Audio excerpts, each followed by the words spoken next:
Introducing Charlotte, Jenny, and all that jazz.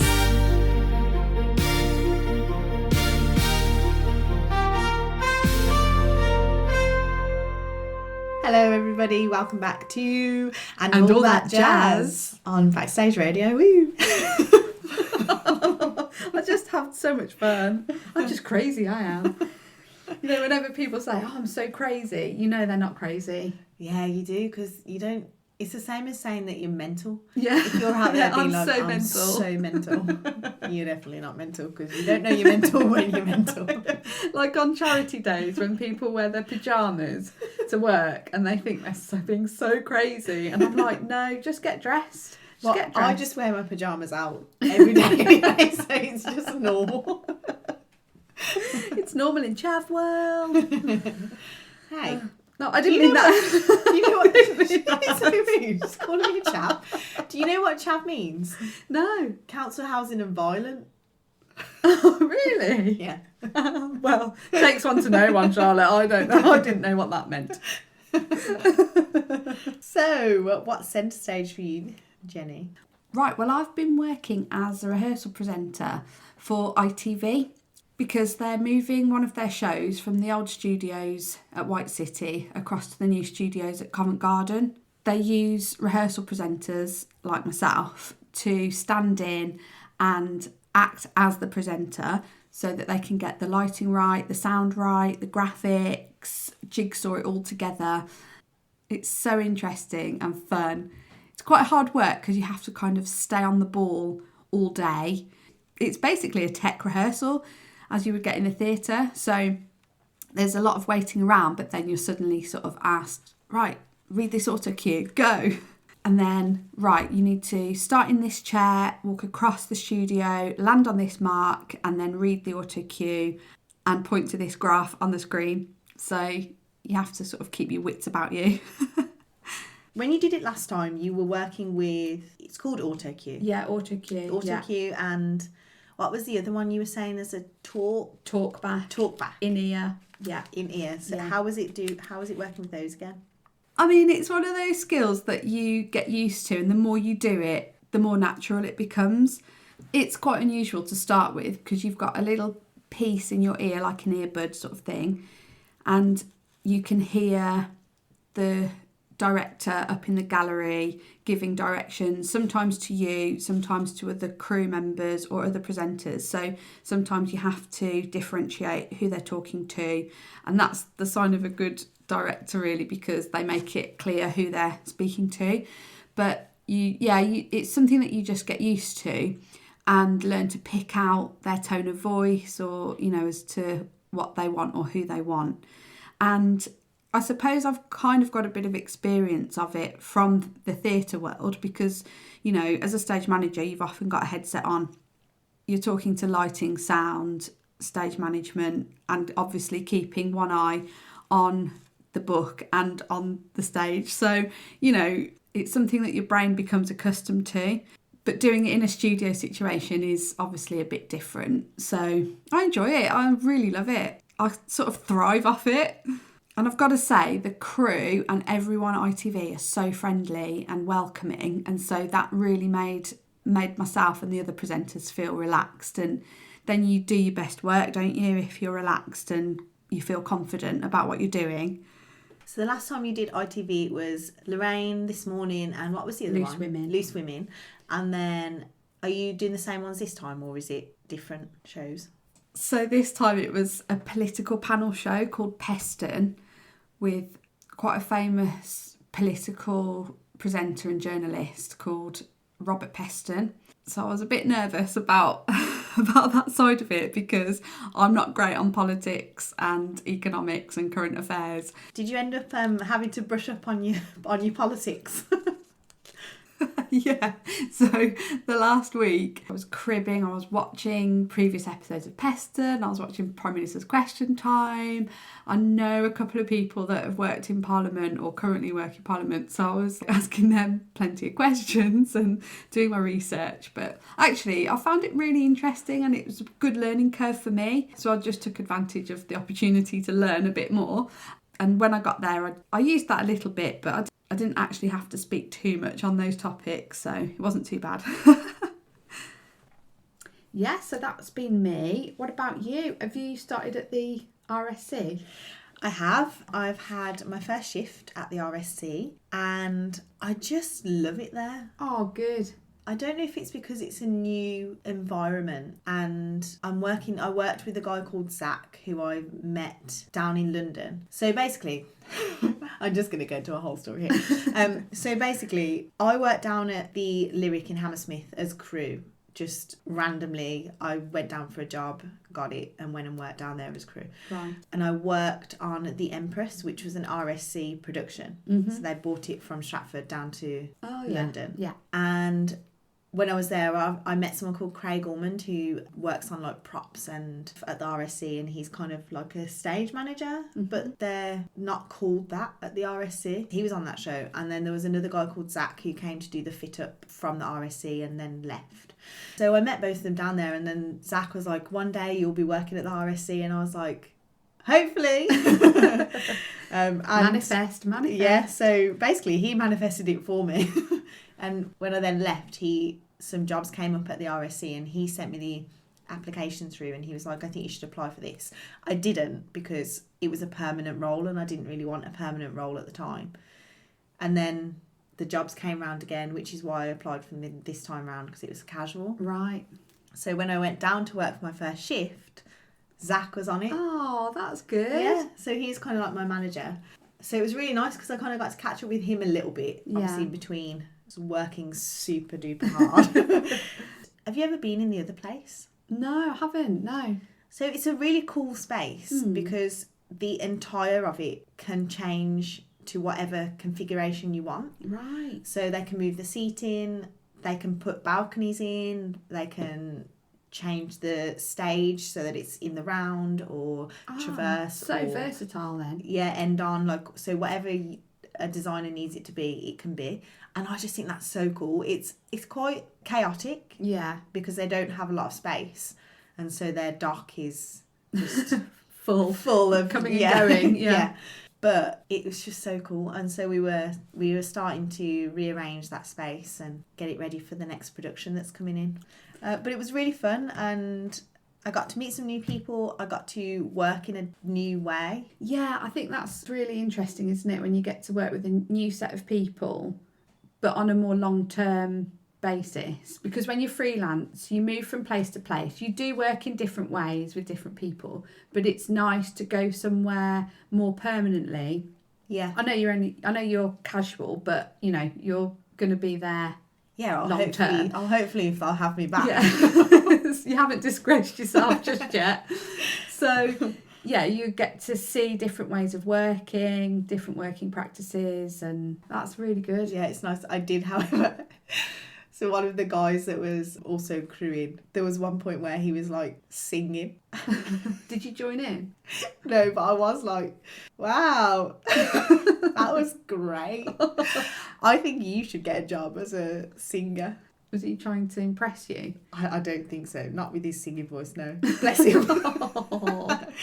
But yeah, I basically just like took the mic straight away. And then, you know, when you check yourself and you're like, these people don't know me.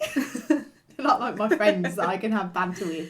Yeah, I always struggle with that. Just met. I always struggle with that because I'm quite a jokey personality, and I will march in somewhere. If you say that you're jokey, yeah, or if you start with, I don't mean to be rude, but no offence, but yeah, I'll start some banter with someone and then think, oh yeah, I forgot they don't really know my level of banter. Yeah, my style of banter. Yeah. The only reason I knew he was okay with it was because like 10 minutes later, I was singing along to a song. They had good. some great music on in the background. Was it backstage radio? It was actually and all that jazz. Oh no, we don't sing. We could start. No, don't worry. Do not adjust your sets. But yeah, 10 minutes later, I was singing along to a song that was on, and he was like, took the mic back. So I thought, okay, we're good here. That's good. Yeah. That's a sign of a good team, isn't it? When you can sing in front of each other, and or if one person starts singing and someone else joins in, then you know you're on good ground with them. Yeah. And same with banter. Yeah, and they can take a joke. Yeah. I think it's really important when you're working in theatre to enjoy what you're doing. Yeah, because the hours are so long and it is stressful, and obviously you're always working to a time pressure with it being a live show. So, yeah, you have to be able to let your guard down a little bit in that way, don't you, and have a laugh. Yeah, 100%. So it was really good. It was really nice. I'm really looking forward to another shift there. I'm really looking forward to networking. I tried to get press night tickets to the Rise of Arturo Ui, which Mark Gatiss is in. Oh. So I tried to get my press night tickets to that because I get tickets to all the shows. Now that you're staff. Now that I'm staff at the RSC, darling. Oh, have you got an RSC email address? I do. Oh, I do. Yeah. I get show reports from all of the shows. Oh, do you? Yeah. And rehearsal what's the calls. gas? Like, it's so cool. I'm literally sitting there. I have nothing to do with these You're shows probably at not all. supposed to. They just haven't realised yet that they go. I've had that at theatres where I've been given an email address and then I get all the show reports, and then after a few weeks they realise that I'm on the list. And they're like, oh, actually, you're not supposed to be seeing any of that. Oh, I hope get they taken don't. off it. I'm like, it's too late. I've seen it. I hope they don't. I'm just going to stay incognito in the background. The tickets for the show were sold out for press night. Wow. But they said keep ringing back because they get returns. So I'm hoping that someone will return their ticket. You're ringing back every half hour. Yeah, I've been checking. I've been refreshing my refreshing the website like every hour. I'm really pleased that went well for you, because your first couple of shifts set the tone, really, don't they? Yeah, they do. At a place. Yeah, I would have been really bummed if no one had talked to me, or because there's a lot of men there. There was one woman that was crewing, and then the rest of them were men. That's quite different to the Birmingham rep, isn't it? Because there are a lot of women. Well, backstage. yeah, and they've got a female head of stage. Yeah. Yeah, it is different working with men and women, isn't it? Because obviously I'm all for equality, but there's undeniably working with men and women is different, especially with humour. We're talking about banter. I think the way that you handle banter with women is often different than with blokes. Yeah. Blokes they'll be a bit more harsh, but they'll brush it off as well more. Women, I think you have to be quite careful what you say. There is more emotion there. Yeah, I do think it's easier. I mean, I have a lot of male friends to begin with, and I do think it's easier to banter with a man than it is to banter with a woman, unless you found somebody like-minded, like yourself, for example. Yeah, well, when we met, quite a lot of stage managers have good banter. I think, it definitely attracts a certain type of personality, doesn't it? Yes. But I think when we first met, we started bantering straight off the bat. Yeah. You're like, I've found my tribe type thing. Yeah, I do know what you mean, because I do struggle to, especially when you don't know a woman. For me, it's like when you're working in a male-dominated workspace and there are only a few of you as women. Really, we should be lifting each other up, bringing each other up into that same level and getting along and all that stuff. But it's personalities and it's difficult. And I do think it is harder to instantly find that connection with a woman. Yeah, I agree. I personally struggle with that. I think probably sort of culturally, women are more guarded. Yeah. Because they've had to be historically, I think that is changing in the workplace. I think also working in a theatre regularly, we have a certain brand of banter backstage, and you've got your in-jokes, haven't you? And but then when you move into other parts of the theatre, perhaps, for example, HR or accounts or, where it's much more office-based, I'm sure they've got their own brands of humour in there, but you have to remember that they're not in on your jokes, or they might not take it in the same way. Yes. And so there are different styles of humour as you move around the building, and you just have to be mindful of that.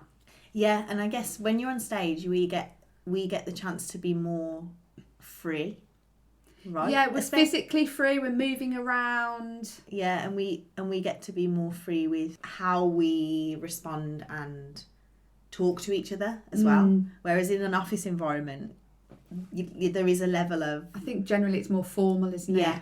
Yeah. Yeah. Very interesting. Backstage, it's more colloquial. I think there's more blue language backstage. You know? Blue language.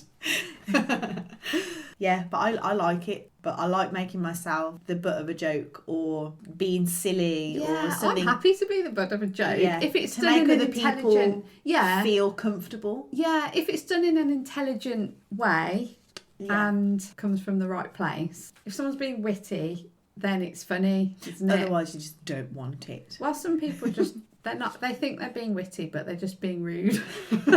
I do like that. On stage, maybe, I feel like sometimes people can take themselves a bit more seriously. In performing, you mean? Performing-wise. Yeah. But backstage, I feel like everybody's kind of on that same grounded level of we're here to kind of have a good time. Like, do our job, do it well, but have a good time. There's a definite sense of teamwork, isn't there? That you have to be working as a team. Yeah, or you all get stuck in and help each other out.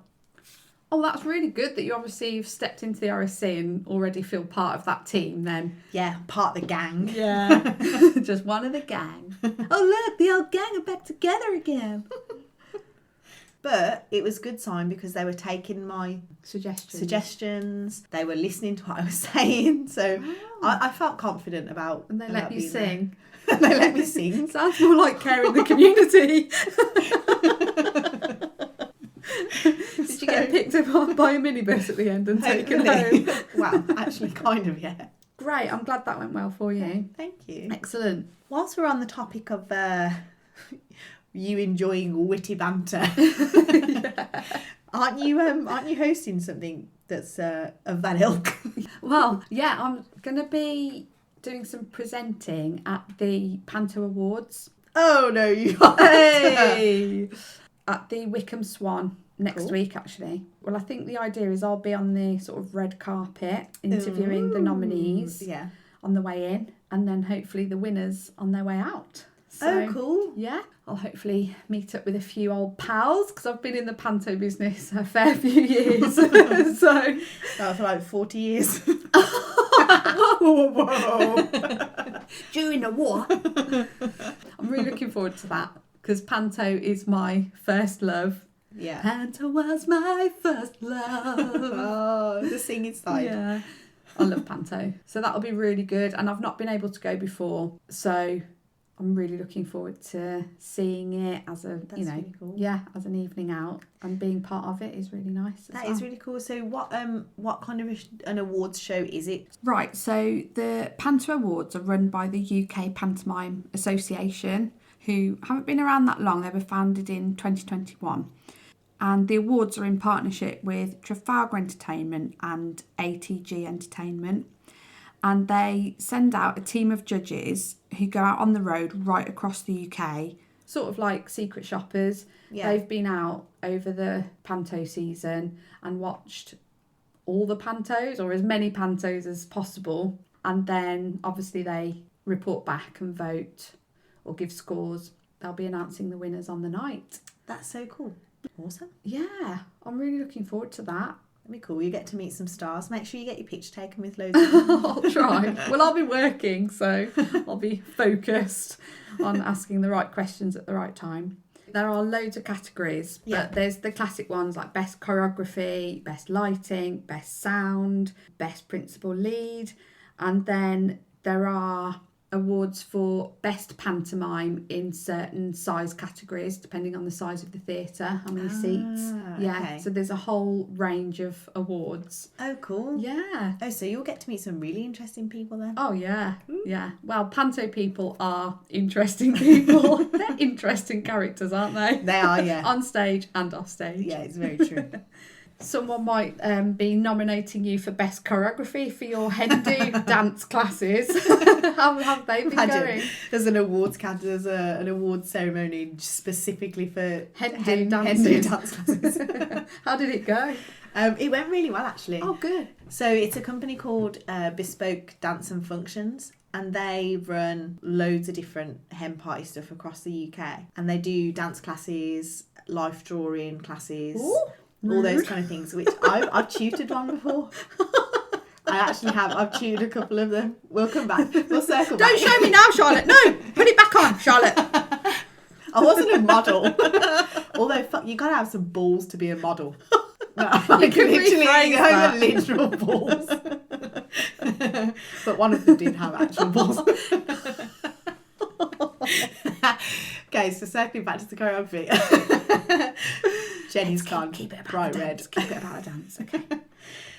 So they do like loads of different events for hen parties and stuff, which I think is really cool. So if you're struggling to find something to do in Birmingham, especially for a hen party, Yeah, not everyone wants to just go out on the lash, do they? no, just like 80% of the population. Well, it's nice to go for a few drinks afterwards, but it's nice to have an activity and something to talk about, because the point of a hen do is for the bridal party to send the bride off into marital life, but also to get to know the rest of the bridal party before the big day. So it's a good bonding experience. It's a good bonding experience. It's really fun. So basically I work for them and I'm just on their books, and if stuff pops up in Birmingham or anywhere else, they'll send it across and be like, hey, you free? And to be honest, I've not really done many of them because I'm not usually free, but this one popped up and I was like, why not? I might as well just do it. Originally, they wanted a jive dance class. Yeah, you said, yeah. Then they changed their mind and instead wanted to learn a dance to Ain't No Mountain High Enough. Yeah. So what happens is the company will have a dance routine all ready to go along with a piece of music, and they'll just send you that and you learn the choreography and then teach it to the group. Oh, okay. Usually I go in and I just make up my own thing, even if they have got choreography. I'm like, no, it's okay, I'll just do my own. Just because I enjoy choreographing. I've got grade 5 in choreography, don't you know? Oh. So I just enjoy it. So basically for this one, they didn't have any choreography. So they were like, if you can choreograph a dance for it and send us the video, we'll pay you an extra 20 quid, which isn't a lot. But it's okay. It was my first one for them, so I did it. Yeah. But I like choreographed a dance and then went along, taught that we have an hour and a half, so I do a little warmer, teach them the dance. I get them to do it a couple of times at the end and record it for them. Yeah. And they really enjoyed it. Oh, good. Yeah. They were all asking me if I did regular classes, and I was like, no, sorry, I jump really in and out. Nice that they liked you. Yeah. Had they had a drink before they got there? No.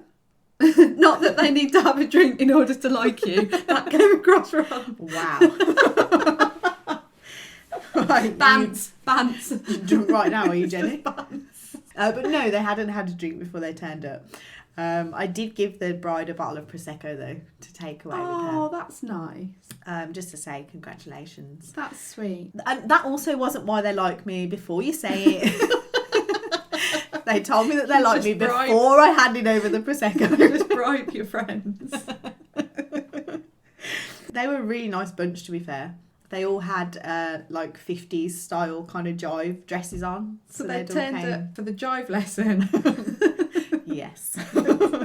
I did add a little bit of partner work into the routine because I knew that they wanted a jive class. Right. So I did add a little bit in there just to give them a little taste of. And that's why it's called bespoke functions, because Exactly. you literally tailor-made it. I did. For them. Specifically for them. Excellent. It's always really difficult because you never know who's going to turn up. Yeah. So obviously you've got, I don't know what age group they are.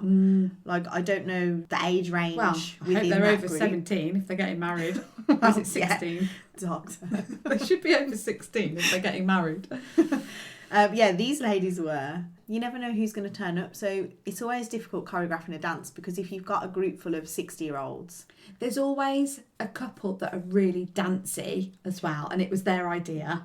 And then you've got a couple at the other end of the scale, haven't you, who they just would rather be dead than in a dance class. Yeah. And for this one... You've got to cater for all abilities. Yeah, you do. And for this one they were all up for it, like in the end, but you could see there was a couple of them that were a bit more like reluctant. Yeah. But one of them brought a baby along. So there was a baby sat in the corner of the room and she just dipped in and out breastfeeding. And honestly, it was a really wholesome class. Oh, great. And I make it really clear because obviously the mother of the bride was there and one of the other girls' moms was there. So it was quite a big age range. Mm. And I make it clear from the beginning that, you know, people can dip in and out whenever they want to. They can do as much or as little as they want to. It's not like a forced thing. Forced fun. It's not forced. do the choreography. We'll have fun. 5, Now. 6, 7, 8. Straighten your leg. Straighten your leg. I try and make it inclusive and fun and... Why do you even bother coming here? You're useless. You're worse than nothing. You'll never make it on the stage. Anyway, thanks, ladies. Hope you've had a lovely afternoon. Congratulations on the wedding. I'm there like, tits and teeth, tits and teeth. But yeah, it was really good fun, actually. And the baby was having a great time. So that's how I knew the vibes were on point. And then at the end, they were like, please, can we film you doing the choreography so that we can go away and practice it ready for the wedding day? Speak to my agent. That'll be an extra £100, please.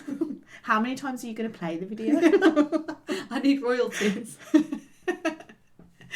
Yeah, but I had a really good time. It was really fun. Well done. Thank you. It does take a lot of skill to turn it off the cuff like that with a group that you've never met before, you don't have any background on them, and produce a session that everybody enjoys, that's accessible to everyone in the room. So yeah, well done. Yeah, and you also, like, you want them to have a great time because it's their hen do. Yeah, So it's the last time they're going to have any fun in their life. Oh, depressing.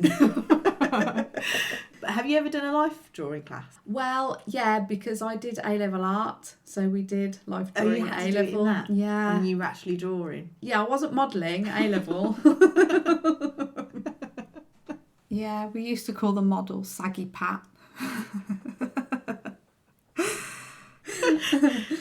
Yeah, I've hosted a couple. I did one with a male model and one with a female model. So 2 very different classes, because obviously one was a stag do, one was a hen do. Oh. I preferred the stag do, not gonna lie. It was just hilarious, and just watching the men try and draw was. I bet they were so embarrassed. They'd be more embarrassed than the women, the hen do. Do you know what I did to them? So when they first turned up, the groom came in and I was like, so your friends have organised this life drawing class today and you're actually the model. Oh, the poor guy. So I was like, so what I'm going to need you to do is just pop behind this curtain here, get undressed, and then you know your friends are all going to draw you. Did he believe it? Yeah, he fully did. He went behind the curtain and started getting undressed, and his mates were all absolutely wetting themselves. And I was like, oh my God, I'm joking. Don't take your clothes off. Don't take your clothes off. Sounded like he was a bit too keen. It was just so funny. And I get them, so in both classes, I get them all to draw a limb, or like I'll assign a limb or like a body part to each person. And then we put it all together at the end. Oh, that's a good idea. But yeah, it's just hilarious. Wow. I love them. I can't draw to save my life, but I'm going, I think that needs a little bit more shading just there. Everyone's a critic.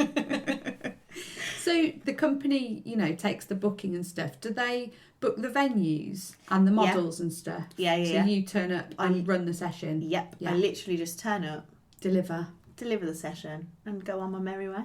Oh, that sounds really good. You'll have to give me their number. I will, yeah, actually. You just sign up, because they're always looking for people, and there's constant cover emails coming through saying, yeah. Oh, excellent. It's a great little thing to just, you know... Yeah. Keep your creativity bubbling over. Yeah. Oh, did you hear back from the short film? I did, and I got the part. Yes! I know. Well done. I know. I'm so chuffed, actually, because I don't know if you remember me saying, but I was on holiday when I did the self-tapes. Yeah. So I literally had to just use what was there in the flat. And I was lucky because the light was really good in the flat, so the self-tapes actually turned out quite well. But yeah, I got the part. It's the part, well, the film is called Holy S-H-I-T. Yeah. Cover your ears, listeners. Yeah. And it's being filmed in Birmingham, and the Midlands. Cool. In April, yeah. Oh, that's exciting. Yeah, I got the email a few days ago. It's the part of a chat show host. So cool. So so it's basically with that. It's exactly what I've been doing at ITV, for example, and other hosting and presenting things. So it's right up my street. So although it's an acting role, it's actually more of a presenting role. So cool. it's great on both counts. Oh, that's awesome. Who is it for? It's for Cataclysm Film and Something Quirky Productions. Yeah, so I'm really looking forward to doing that. I'll keep you updated. Yeah, please do. Where you I'd can love to see hear how it. it goes and stuff. And Yeah. I want to watch you in action. It's horrible when people you know watch you. I'm fine in front of an audience of strangers, Yeah, but yeah. as soon as someone that I know is watching, I get so nervous and embarrassed. No, I'm the same, to be fair. Like, when my family... So, when I was Jane in Jane Eyre in Stratford, my family all came and watched. And obviously, it's a tiny little theatre, 80 seats. So, you're right on top of the audience. Yeah. So, I had, like, 10 of my aunties and uncles and, like, my mum and dad all in there. In one. Eyeballing you. Yeah. Oh. Yeah. So, it is really daunting. And then I'm trying to, like, force emotions because I'm too much thinking about what they're doing and what they're thinking. And I think it's because when it's people you know, they don't see you as a professional, like as a professional actor or presenter. They see you as you, don't they? Yeah. So they know all your little nuances and idiosyncrasies. They can tell when you've tripped up a little bit or whatever. If it's strangers in the audience, they don't really know you, so they're not going to pick up on all those little things. Yeah. Yeah, so you've got to work harder to convince them that you're not you in that moment. Exactly. Yeah. My best friends came and they sat like right in the front row, all three of them. And I was like, why did you sit there? But they were late, as per usual. Oh, no. Not like late, but as in they were late enough that there were no seats left, so they had to sit on the front row. Oh. And I was like, ugh, Yeah. get to the back. But yeah, I'm so glad that you got it. That's Thank so cool. you. Yeah, people don't see you as like a professional performer if they know you. Like when I got the ITV job, I told my mum and she said, oh, maybe not many people applied. What? Oh, well, actually, I think quite a lot of people might have applied. And then when I got this short film, I sent her what the lady had written in the email, and it was like, well done. It was really nice, actually, really encouraging. Oh, and that's good. Yeah, she said, you smashed the self-tape and we think you'll be a great fit. I was like, oh, that's really nice to hear, because obviously, even though you've got the part, it is nice to hear some feedback, good or bad. Yeah, it is, 100%. Because it helps you develop, doesn't it, for the next time? Yeah. So she'd written this really nice bit in the email, and I sent it to my mum. Oh, my mum put, that was a bit OTT. Oh. But it's nice to have some positive feedback, and rather than, because the alternative, usually you don't hear anything back. Yeah. So, Yeah. It's also good because it can help you shape the character that you've already built for the self-tape. Exactly. Right, 'cause I you was know that obviously you're on the right track. Yeah, Jinx. exactly. So what have we learned this week? What have we learnt this week?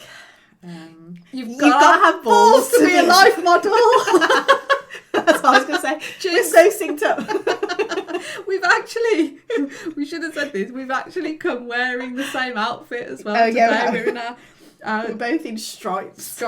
Stripy jumpers. Yeah. What a pair. What a pair. Thanks for listening. Join us next time for more on theatre, television, And all that jazz.